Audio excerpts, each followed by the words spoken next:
بسم الله الرحمن الرحیم. بدین وسیله به اطلاع بینندگان محترم میرسانیم که موضوعات مطرح شده در سلسله جلسات علمی در شبهای ماه مبارک رمضان توسط حضرت آیت الله العظمی سید صادق شیرازی صرفاً جنبه علمی دارد و در جهت نقد و بررسی مسائل فقهی می باشد. لذا نظرات مطرح شده به عنوان فتوا و دیدگاه ایشان تلقی نمی شود. لازم به ذکر است مؤمنین گرامی می توانند جهت آگاهی از فتاوای ایشان از راه‌های ارتباطی زیر استفاده کنند: مراجعه و یا تماس با دفاتر مرجع عالی قدر، مراجعه به نمایندگان و یا رساله عملیه معظم الله، مراجعه به پایگاه‌های اطلاع رسانی و همچنین صفحات رسمی دفتر مرجع عالی قدر.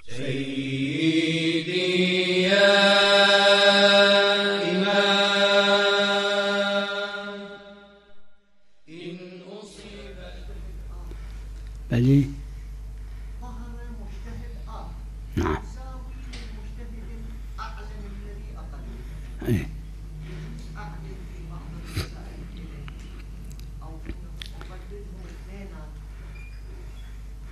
أعوذ بالله من الشيطان الرجيم. بسم الله الرحمن الرحيم.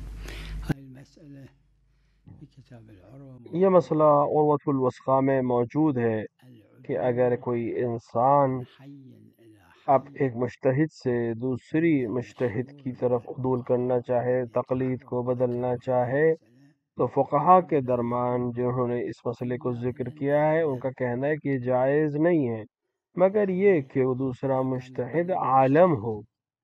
مثلا ایک شخص کسی شخص کا مختلف تھا، مجتہد کا مقلد تھا، ایک دوسرا شخص اب عالم ہو گیا ہے، یعنی اس شخص سے زیادہ پڑھا لکھا ہو گیا ہے، تو پھر اس میں جائز ہے عدول کرنا، ورنہ باقی کسی مسئلے میں حتیٰ اگر مساوی ہیں تو ایک زندہ مجتہد سے دوسرے مجتہد کی طرف عدول کرنا جائز نہیں ہے۔ ہاں، ابتدائے عمل میں جب انسان ابھی تقلید اختیار کرنا چاہ رہا ہے اور ایک سے زیادہ 2 یا 3 مجتہد ہیں اور تینوں برابر ہیں، تو واجب نہیں ہے کہ صرف ایک کی تقلید کرے ابتدا میں، بلکہ وہ کر سکتا ہے کہ مسائل طہارت میں مثلا ایک سے تقلید کرے، مسائل حج میں دوسرے سے تقلید کرے، مسائل صوم میں کسی تیسرے سے تقلید کرے ورا۔ لیکن اگر تقلید کر لی اور کسی ایک مجتہد کے فتوے پہ عمل کر لیا تو اب انسان کسی دوسرے مجتہد کی طرف عدول کرنا جب وہ برابر ہو جائز نہیں ہے۔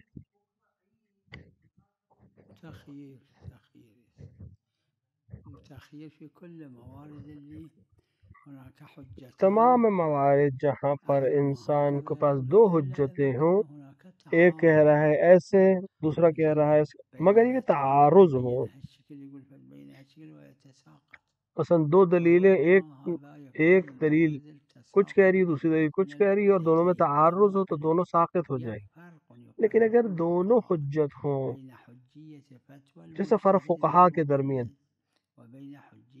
مثلا حجیت فتویٰ مجتہد کا مقلد یا حجت جو مجتہد کے لیے، کیونکہ اس طرح کے امور میں جہاں 2 برابر ہیں اور ایک دوسرے سے تعارض نہیں کر رہے، انسان مخیر ہے دونوں میں کسی ایک کو اختیار کر لے۔ لا يطاع الله من حيث يعصى. در هیچی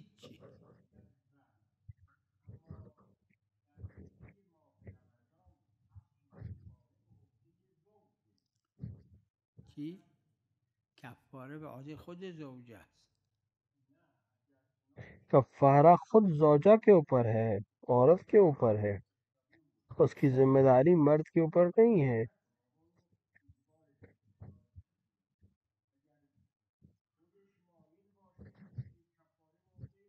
با خود زوجه بله.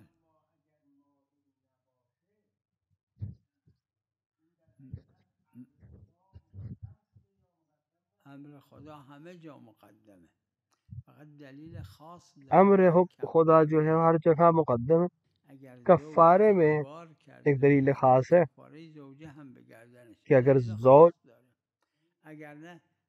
دلیل خاص کی وجہ سے اگر کوئی شوہر عورت کو مجبور کرے اپنی بیوی کو موجود کرے اور پھر مخالفت پہ خدا کے حکم سے، تو وہاں اس کا کفارہ بھی زوج کے اوپر ہی ہوگا. وَإِلَّا باقی ہر مورد میں جہاں پر حکم، کیونکہ ایک ایسا مورد جہاں پر حرام کیا خدا نے کسی عمل کو، تو شوہر زوجہ کو مجبور نہیں کر سکتا. حتیٰ اس مورد میں جہاں تک اس کے مخالفت کی قدرت انجام دے، مخالفت کرے، کیونکہ امر مولا امر خدا سے بڑھ کر کچھ ہے. اگر مثال کے طور پہ شوہر کہے اور یہ بغیر کسی ممانعت کے تیار ہو جائے، تو پھر اس کا کفارہ بھی اسی گردن پہ. ہاں شوہر مجبور کر دے.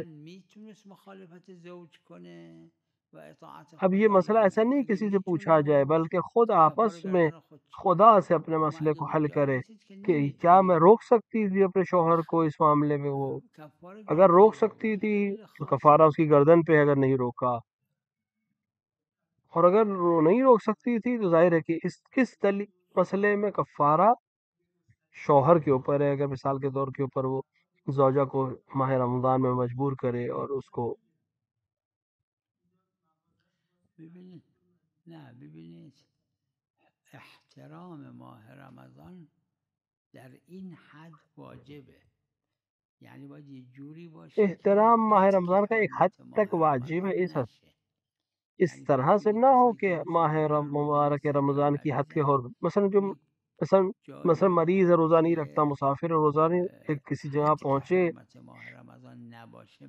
جہاں حد کے حرمت نہ ہو، مثلا چھپے ہوں کسی اور جگہ ہوں. ایک مسافر آپ کے گھر آتا ہے، مثلا آپ ان کے لیے اپنے گھر میں کھانا لے کر آئیں، کوئی حرج نہیں.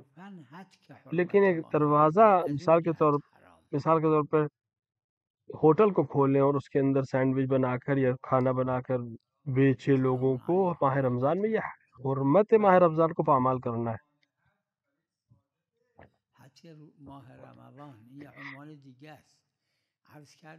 دیکھیے دو مسئلے ہیں. رمضان کی حرمت کو ختم کرنا پامال.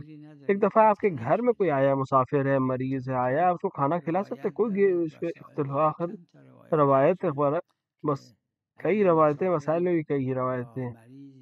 اگر مسافر یا مریض آپ اس کے لیے غذا دیں تو تمہارے روزے کا ثواب بڑھ جائے گا.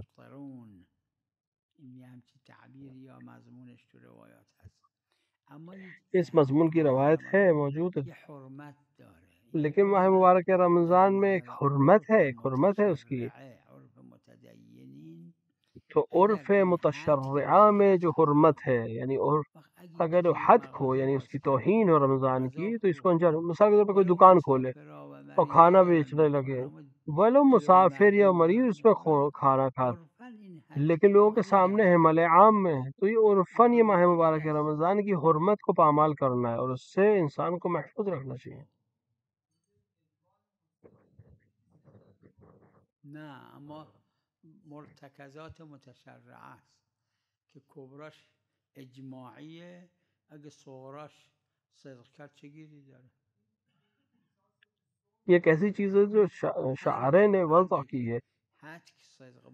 جہاں بھی حد کے ماہ رمضان، حرمت ماہ رمضان، توہین ماہ رمضان، حتی حجیات، نماز یا کوئی بھی عنوان، جو عنوان خارج میں وجود رکھتے ہیں اور عبادت کی توہین سمجھے جائیں، انسان کو اس سے دور کرنا چاہیے، اپنے آپ کو دور رکھنا چاہیے. یعنی معروف در مرتکزات متشرعه است که غذا فروختن. لیکن مثال کے طور پر روزہ، اس کے اندر معروف ہے کہ کھانا بیچنا، لوگوں کے سامنے کھانا کھانا، یہ مشہور ہے کہ یہ حد کی حرمت ہے رمضان کی.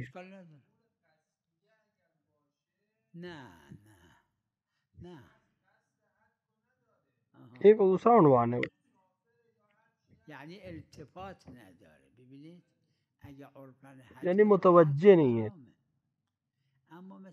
اگر عرف میں اس کو توہین سمجھا جاتا ہے،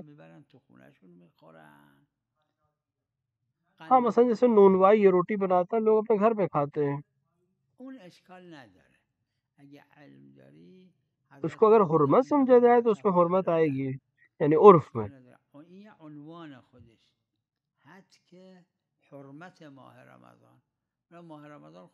رمضان کی حرمت کو پامال کرنا یہ جائز نہیں، اور صرف رمضان کا مسئلہ نہیں، تمام واجبات اسی طرح.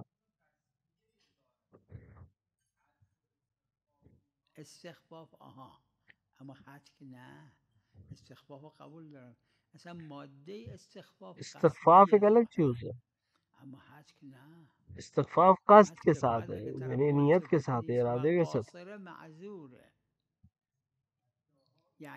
لیکن حرمت پامال کرنا، توہین کرنا، اس پہ اگر انسان متوجہ نہیں ہے، نہیں سمجھ پا رہا تو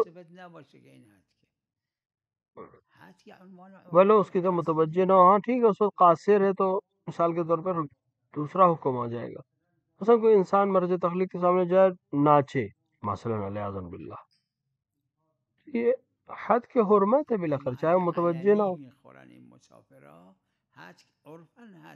لیکن یہ مسافر اگر کھلے عام مال عام میں کھا پی رہے ہیں تو یہ حد کے حرمت ہے. ہاں ایک دفعہ پردہ پڑا ہوا ہے پیچھے کھا رہے ہیں لوگوں کے سامنے مال عام میں نہیں کھا رہے تو اس طرح سے ہے کہ حد کے حرمت نہیں مانا جائے گا. فقط یه پرده گذاشتن، همه میرن اون پشت میخورن، میرن و میان بیرون، این باز عنوان هتک پیدا میکنه. یعنی هتک عنوان اصل عرفیه، دسیوں بیسیوں دکانیں کھلی ہوئی ہیں اور لوگ کھانا کھا رہے ہیں، ہوٹل کھلے ہوئے ہیں، لوگ پیچھے جا کے کھا رہے ہیں پردے کے. بالآخر حد ہے یہ اس طرح سے دکانوں کا ضد. هتک حرامه، یکی از عناوین آپ خود محرمات، وقت جاهاش فرق میکنه. توہین کرنا حرام ہے واجبات کی. اب وہ عرف میں دیکھنا پڑے گا کیا چیز توہین ہے. جو بھی عنوان سے کرے توہین کا اس سے پرہیز کرنا واجب ہے.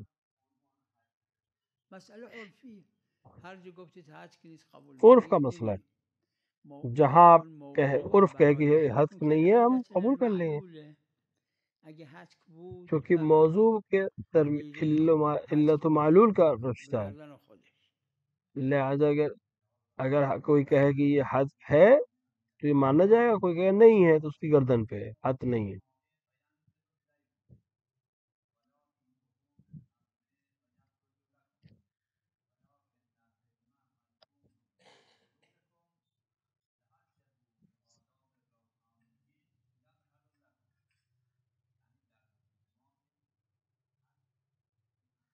این از کجا کتابه؟ چه کتابیه؟ یہ کس کتاب سے آپ نقل کر رہے ہیں؟ فیض کاشانی از امیر المومنین علیہ فیض السلام. کاشانی بالنتیجه فرمایشات امیر المومنین سے نقل کر. اینا با هم باید ملاحظه کرد. چه اشکال داره؟ یعنی علم ریشه در داخل انسان، معصومین علیہ الصلوۃ والسلام بره دنبالش. مثل خوبی، انسان معصومین علیہ الصلوۃ والسلام کو کہ جو حدیث ان کو ایک دوسرے سے ملا کر، مثال کے طور پہ یہی کہ انسان کے اندر سارا علم ہے بس جا کے اس کو ڈھونڈے. تو بہت سی چیزیں ایسی ہیں کہ انسان کو خدا نے عطا کی ہے، بس اس کو جس طرح سے حضرت سے نقل ہے کہ یا چیزی مثل چشمه آب از زمین در بیاد، انسان باید بره دنبالش. کہ کوئی چیز نہیں ہے، ایسی چیز نہیں ہے کہ ملائک کی طرح آسمان سے نازل ہو یا زمین کے اندر سے چشمے کی طرح نکل ہے. نہیں، انسان کو جا کے تلاش کرنی پڑے گی، صحیح کرنی پڑے گی، تب اسے حاصل ہوگا. یہ اقتضا کی بات یہی ہے، جمع کرنا یعنی علم و فعلی، لیکن پہنچ سکتا. حضرت نے فرمایا وہ روایت کیا جس کا مضمون کسی که جاهل بدش میاد بهش بگن عالم نی، و کسی که عالمه علم به چیز داره بدش میاد بهش بگن جاهل. مفہوم اس کا یہ کہ جاہل کو برا لگتا ہے کہ اس کو ہم کہیں کہ تم جاہل ہو. نعم.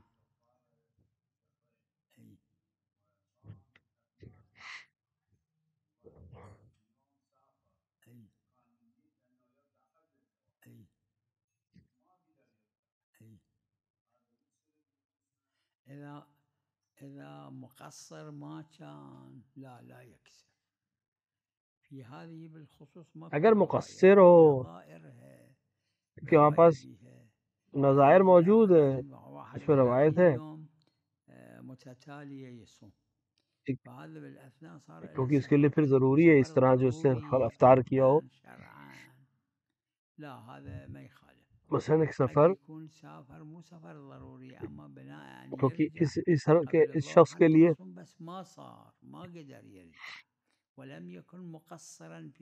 مثال کے طور پہ اس کے لیے 31 روزے سے افطار روزہ رکھنا تھا، لہٰذا بیچ میں سفر نہیں کر سکتا. مگر یہ کہ سفر کوئی بہت ایسا سفر آ جائے کہ اس کے لیے جانا ضروری ہو، نہ حرج و مرج ہو جائے گی، تو اس نیت سے گیا کہ میں ظہر سے پہلے لوٹ آؤں گا، نیت کر لوں گا، لیکن نہیں لوٹ سکا. تو اگر واقعاً اس طرح تھا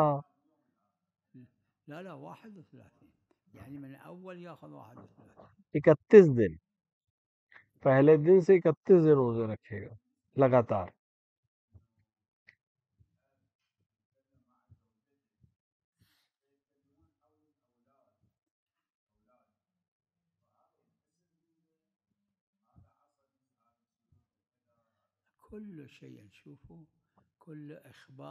دیکھیں ہر چیز، تمام خبریں، تمام روایت، جو چیز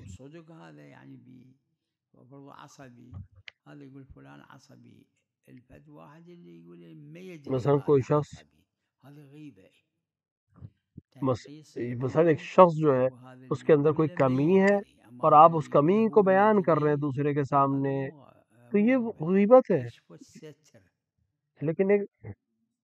لیکن وہ عیب جو اس کے اندر موجود ہے اور دوسرا بھی جانتا ہے،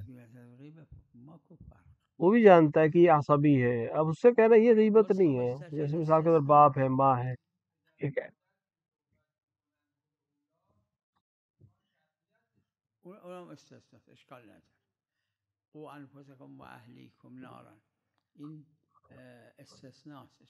یہاں پر مثال، یہاں پہ استثناء ہے کہ مثلا مشورے کی مقام پر استثناء جو غیبت کے ہیں، مشورہ مختلف جگہوں پہ حکمت تربیت ہے، تربیت پہ تو بتانا ضروری ہے.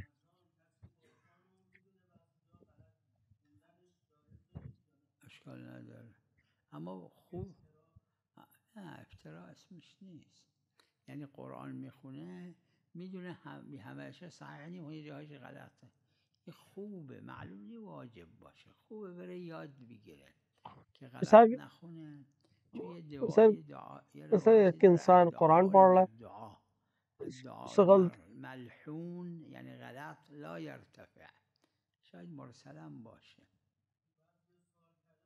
مثال کے طور پر روایت میں کہ اگر غلط پڑھے دعا تو اوپر نہیں جاتی، یہ افتراء نہیں کہنا.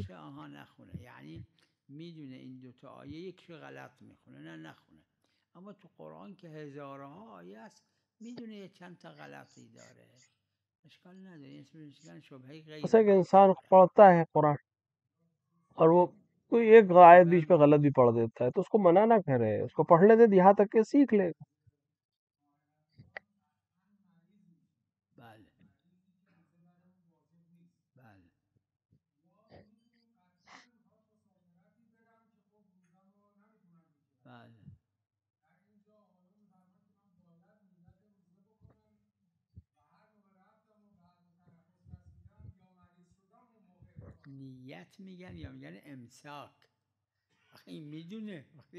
نیت کہتے ہیں امساک، اگر یہ جانتا ہے تو پھر نیت کیسے؟ امساک کرے، یعنی مفترات کو انجام نہ دے، ولو نیت نہیں کر سکتا ہے روزے کی. یہ عروہ میں ہے،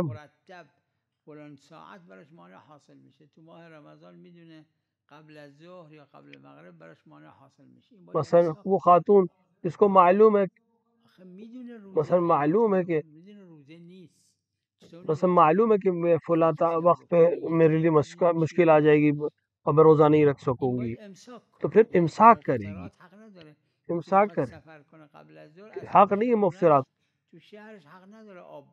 مثلا جو انسان مثلا ایک شخص جو ہے وہ سفر کرنا چاہتا ہے ظہر سے پہلے، تو نیت تو نہیں کر سکتا روزے کی. 10 دن نیت 10 دن کی نیت نہیں کر سکتا, روزہ نہیں رکھ سکتا, لیکن امساک کرے گا.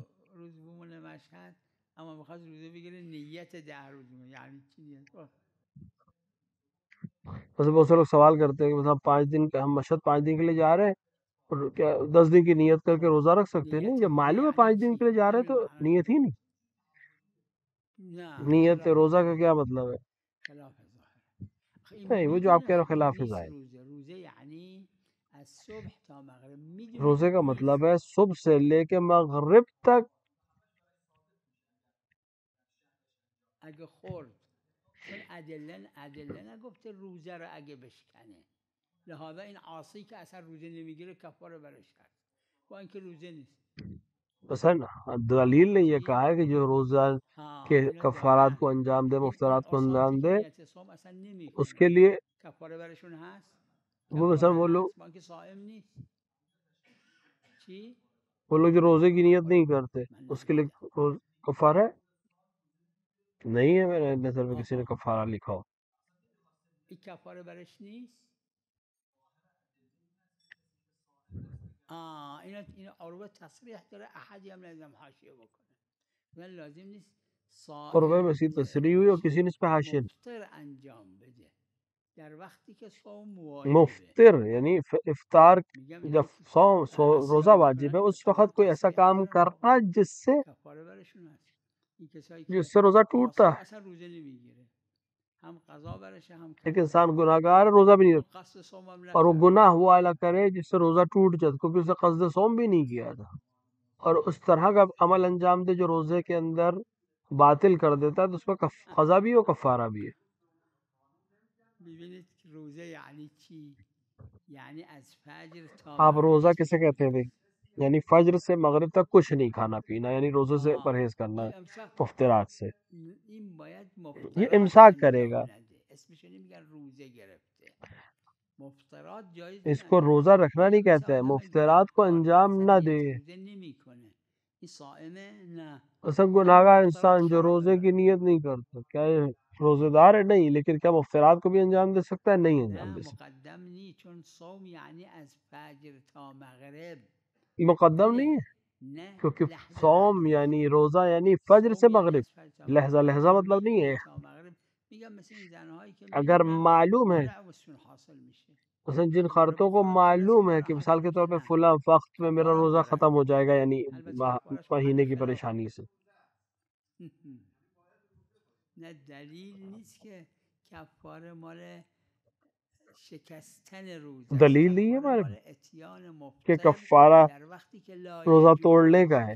نہیں, کفارہ افطار کرنے کا ہے جب جائز نہ ہو, مفطرات کو انجام دینے کا جب جائز نہ ہو. روزے کی نیت کا کیا مطلب؟ نیت یہ ہے نا کہ مغرب تک. همین روزه بشم و بازش کنید یعنی چی؟ این اسمش روزه نیست. روزه یعنی صبح تا شب. یہ روزہ نہیں ہے. ثم اتم الصیام. روزے کا مطلب صبح سے شام. یعنی صبح تا شب. اگه میدونه صبح تا شب نیست, روزے کا مطلب صبح سے شام. مفطرات حرام انجام بده.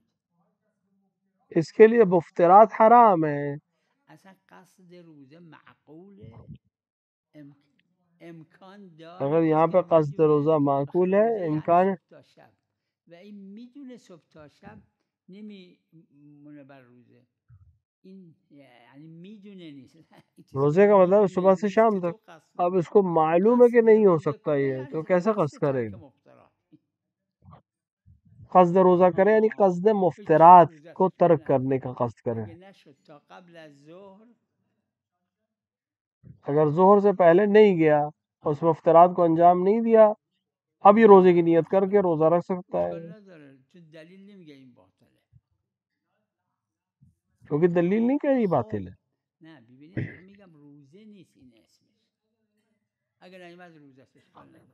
میں یہ قصد ترک مفطرات کرده, قصد ترک مفطرات کر چکا ہے, نه قصد صوم. میگم مثلا اب شرائط ہے روزے کے لیے, تو نمیدونه 10 روز میمونه یا نه, قصد 10 بکنه با اتفاق افتاد 10 روز مون. نه چی؟ چون دلیل سفر، دلیل مانع برای زن حاصل شدن، دلیل کیونکہ مرض، دلیل میگه سفر از اون وقتی که دلیل حاصل معنی شده پس قبلش امساک کنه، جس وقت سے امساک حاصل ہو واجبه، اما اس روزه سے نیست. قبل امساک کرے واجب ہے، بله بله لیکن روزہ نہیں ہے. میگم این تو عروه داره آقایون. اون اس یه کو علماء نے بحثه نقل کیا اور عروۃ الوثقی کفاره داره یا موجود نه، ہے. فکر وہ ایک میکنم دوسرا غالبا بحث ہے گفتن کفارم داره. کہ کفار غالباً لوگ علماء کا نظریہ کفارہ بھی ہے. اگر اس سے پہلے سے مفترات کو انجام دیا جب انجام دینا جائز نہیں تھا تو کفارہ بھی ہے.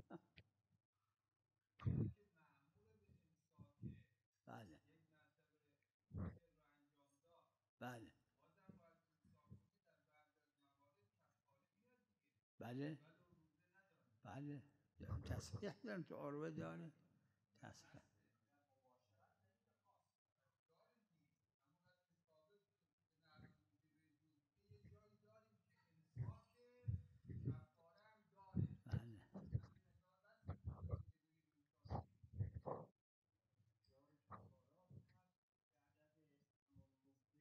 در مسافر، در مریض، مسافر، مریض، گفته از اون وقتی که ان تمام چیزوں فعلیت دلیل سفر نے کہا ہے کہ پیدا جس کرد وقت افطار سفر جایزه. شروع از کر اون دے وقتی گا که فعلیت اس وقت سفر افطار پیدا جائز ہے. کرد جب افطار تک جایزه. عمل نہیں آخه کیا ہے مدت سفر هایی میں که مونده امساک تا کرے گا. اون وقت افطار جایز نیست.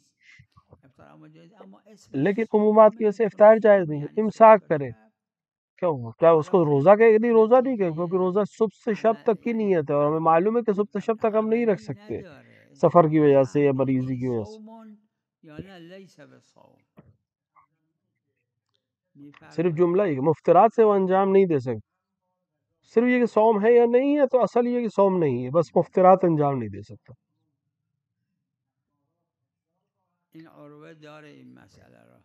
بعضی فرمودن نه، اس مسئلے کو عروہ نے لکھا ہے. اکثر بعض نے خود نہ صاحب عروه و غالب اکثر خود صاحب عروہ اور غالباً فقہا کا نظریہ یہ اگر صبحانه خورد، نهارم خورد، عصرونم خورد، سه بار مثلا کفاره داره. مثلا فقط یه مسئله هست کہ اگر 3 بار کھانا کھایا تو 3 بار کفارہ دے گا. گفتن هر یک مطلب لقمه کم ہے فقہا. کفاره داره.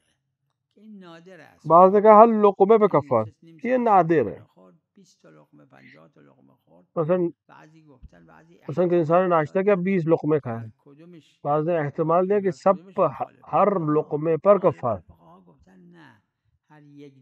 لیکن غالباً فقہا نے کہا نہیں، ہر وعدہ غذا جو کھائی، مثلا ناشتہ کیا، دوپہر کھانا کھایا، رات کا کھانا کھایا، شام میں کچھ کھایا، تو وہ جتنا جو 3 وعدے یا 2 وعدے کھائے اسی حساب سے کفارہ دے. مثلا کچھ بیٹھا دسترخوان پہ ہر چیز کھائی اس نے، لیکن اس کو ایک وعدہ غذا کہتے ہیں. تو ایک ہاں اس میں کوئی شک نہیں کہ ہر نوالا یا ہر گھونٹ جو وہ لے رہا ہے وہ حرام ہے، لیکن کفارہ ایک دے گا مثال کے طور پہ ایک وقت کھانے کا. جنہوں نے اس مسئلے کے اوپر اپنا نظریہ دیا ان کا نظریہ یہی ہے.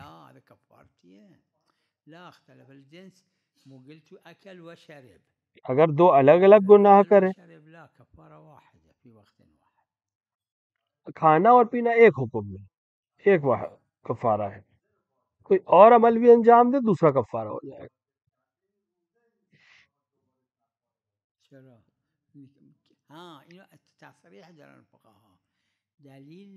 اس کو فقہا نے تصریح کی. دلیل نہیں کہہ رہی کہ روزے کو باطل کرنا کفارہ، دلیل کہہ رہی کہ جس پر امساک واجب ہے اس نے اگر مفترات کو انجام دیا تو اس پر کفارہ واجب ہے. تصریح کے ساتھ ہے، شاید عروہ میں بھی موجود ہو.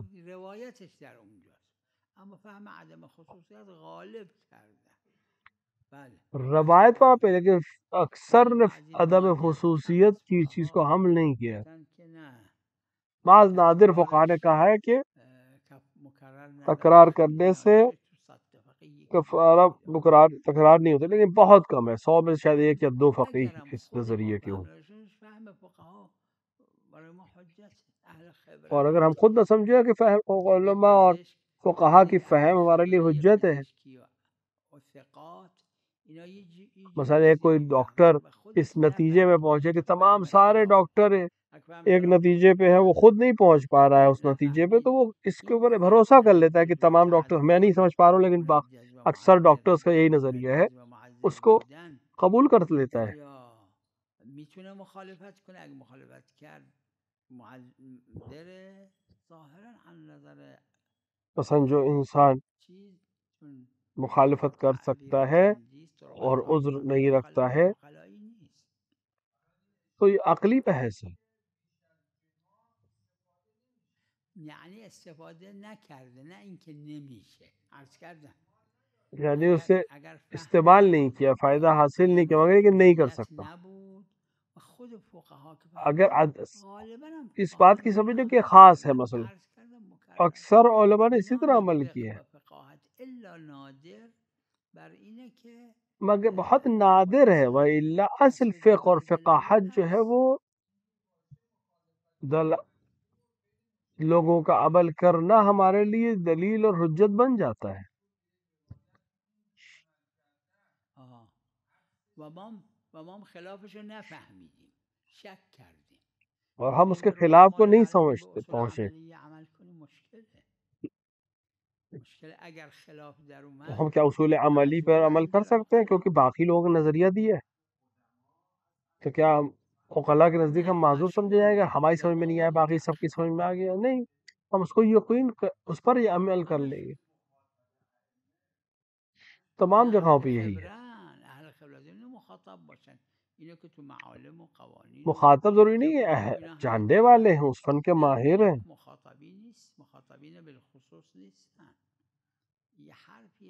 تمام مخاطبین اس سے مراد نہیں ہے، بلکہ وہ لوگ جو اہل فن ہیں، اہل خبرہ ہے کہ شیخ توسی ایک نزدیک تر ہے، عصر سے کم تر، دور تر، لیکن مشہور بزرگ علماء اگر مشہور جو ہم کہتے ہیں مطلق، یعنی قدیم علماء اور جدید علماء سب ایک جگہ پہ نظریے پہ ہوں اور ہمارے پاس اس کے خلاف کوئی دلیل نہ ہو تو ہم ولو ہم اس نتیجے پہ نہ پہنچے جس پر باقی علماء پہنچے ہیں تو ہم قبول کر لیں گے۔ تو شہرت بہت اہم چیز ہے فقہ میں۔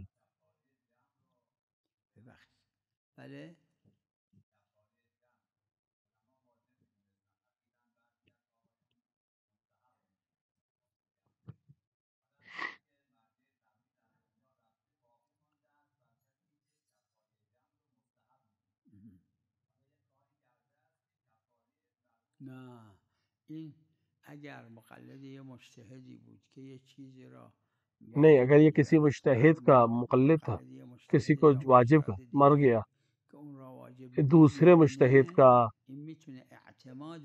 کا مقلد ہو گیا اور وہ اس کو واجب نہیں کرتا، تو یہ اس مجتہد کے اوپر عمل کرتے اور انجام نہ دے۔ ایک مجتہد مثال کے طور پہ ایک شخص جو ہے اس کا نظریہ تھا کہ خمس پہ ہدیے میں خمس نہیں ہے، اس پہ عمل کرو۔ اب دوسرے مجتہد کے اوپر تقلید، مثلا یہ مر گیا، اب دوسرے مجتہد کی تقلید کر رہا، وہ کہتا ہے ہدیے پہ خمس ہے، تو اب اسے خمس پہ ہدیہ دینا پڑے گا۔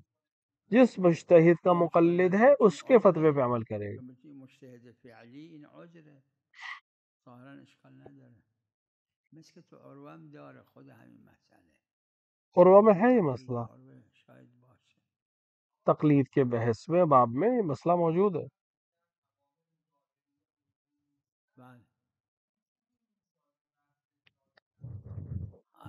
در تقلید گفتن اجماع بر اجزاء هست، اینو میگن. تقلید میں تو اجماع ہے اجزاء کے اوپر، مجزی انسان جو ہے، ایک مشہور فقہا میں سے ایک شخص جو انتقال بھی ہو چکا، میں نے دیکھا انہوں نے اپنے اصول میں انکار کر رہے ہیں اجماع سے، کہہ رہے ہیں کہ مسلم نہیں ہے، لہذا تقلید میں کہ باب تقلید میں اجزاء ہے، انہوں نے حاشیہ نہیں لگایا، تو پس اصول میں نظریہ الگ ہے، فقہ میں نظریہ الگ ہے۔ این محل خلافه، غالبا میگن اگه اثر داره لا یجوز. عروه داره این مسئله رو، لا یجوز. عروہ موجود ہے مسئلہ کہ اگر چی؟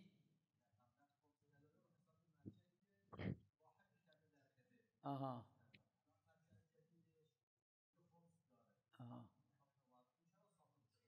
همین این مسئله رو عروه داره در باب تقلید، عروہ موجود ہے بس تقریب کے حصے میں، اما این که ببخشید این ولو خلاف اجزاء اجزا ہے، اینجا اجزا رو گفتن اجماعیه، چه فتوای مجتهد لیکن یہاں پہ علماء نے کہا ہے کہ خودش و برای چاہے مقلدینش اجزا هست، چه مجتهد عوض مثلا مجتہد کا مجتہد بدل جانے سے یا مجتہد کا فتویٰ بدل جانے سے باقی سب کے لیے اجزا، کسی اس کی انکار نہیں کیا کہ انسان مجزی ہے، انسان نے جس پہ عمل کیا وہ کافی کفایت کرے گا.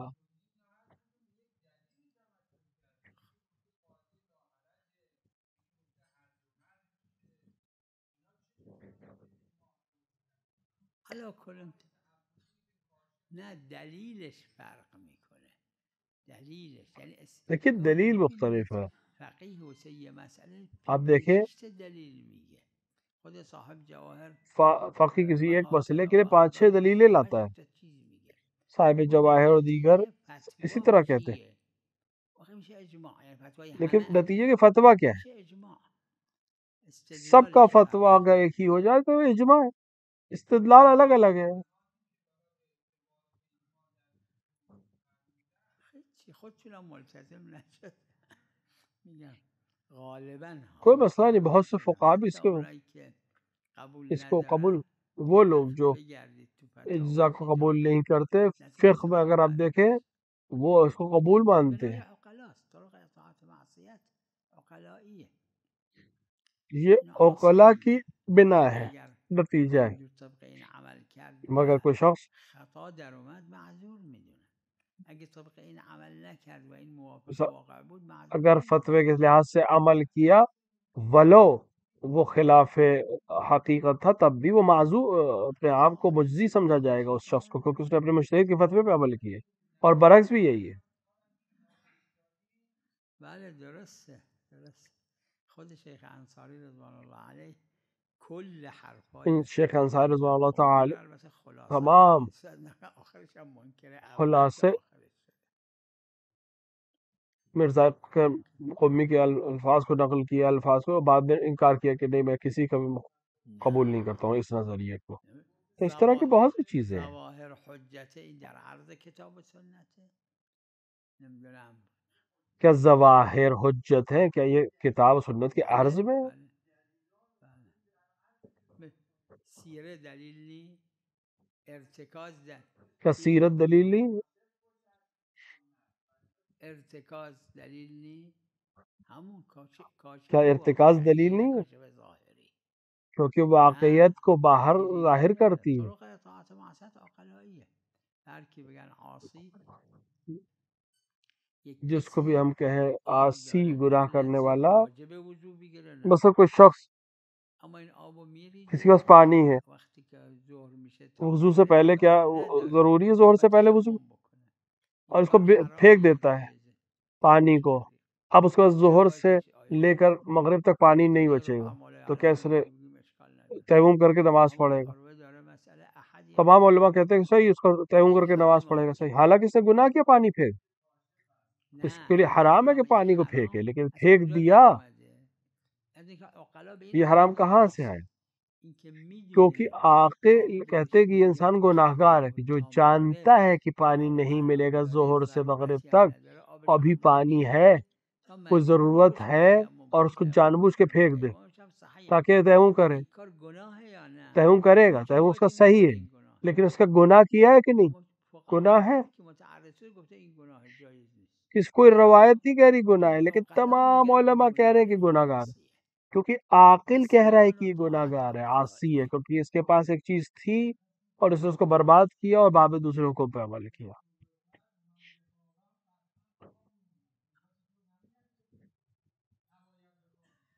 خواب بودن که منافات صوم نداره. ها نماز سونا کو روزے سے منافات نہیں. ہاں اگر سو جائے تو نماز اس کی قضا ہو، لیکن روزے پہ حرف نہیں آئے گا. همین مسئله تو عروه شبیهش هست. اگر کسی در ماه رمضان عروہ میں یہی اس کی شبیہ کہ کوئی اگر اس کی سوچ کہ محتلم ہو جائے گا تو کیا اس کے لیے مگر نخوابیدنش حرج ضرر باشه. اگر حرج ضرر نہ ہو تو پھر لوگ علماء نے کہا کہ جائز نہیں کہ سوئے، نماز میں روزہ ہے. مثلا طلوع فجر سے پہلے کہ سو جائے، جانتا ہے کہ میں جاگوں گا نہیں، کوئی جگانے والا بھی نہیں، اور یہ سونا ضروری بھی نہ ہو سکے، حرج و ضرر کا مسئلہ، تو پھر اس کے لیے ضروری کہ نہ سوئے، نماز پڑھ کے سوئے. ہر مسئلہ ایسے جہاں حرج و ضرر ہے وہاں ایک الگ مسئلہ ہے. نه چیز اجناب نفسه میگن این عرفاً صدق میکنه. خب همین خود تشکیک در موضوع دارید میکنید، مسئله اینی عیبی نداره. اما اگر آپ مشکوک ہو جائیں، موضوع میں شک کریں تو الناکح کفه گفتن این میگیره اینو. خب تشکیک در اصلش شما میکنید. اصل میں اگر آپ شک کریں کہ الگ بحث ہے. وہ اللہ کہ انسان جو جانتا ہے کہ وہ اس عمل کے نتیجے میں محروم رہ جائے گا، واجب سے یا حرام میں مبتلا ہو جائے گا، اس کے لیے اگر حرج و مرض نہ ہو تو جائز نہیں اس کام کو انجام دے. در ماه رمضان مثلا رمضان کے مہینے میں کہ حرام ہے اس کے لیے سون. فقط حاشیہ والوں نے اعتراض کیا ہے، حاشیہ کیا ہے کہ اس شرط پہ کہ نہ سونا اس کے لیے حرج و ضرر اور نقصان دہ نہ ہو.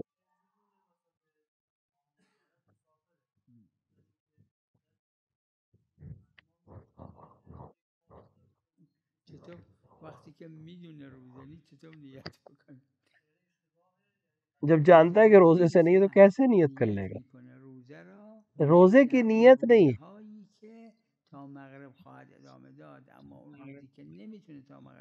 نیت کرے گا روزے کی جب مغرب تک وہ روزہ رکھ سکتا ہے.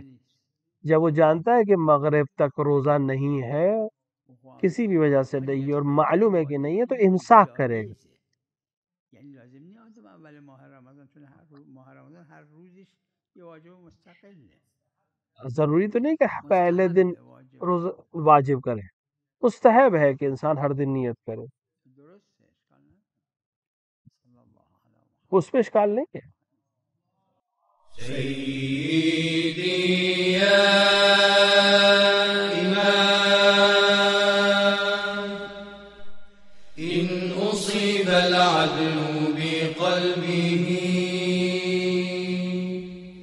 وبدا الجرح عميقا به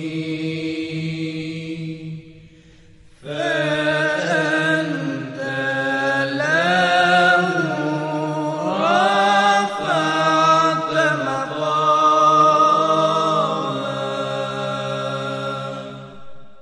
يا عالي المقام إن بكى الإحسان بدمعه وشكى المجد من ضياعه فأنت له سللت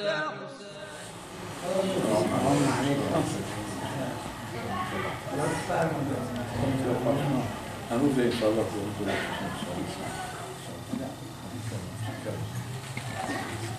صفات عقد ثمين الليالي لك مجد لن ينثني للزوال لن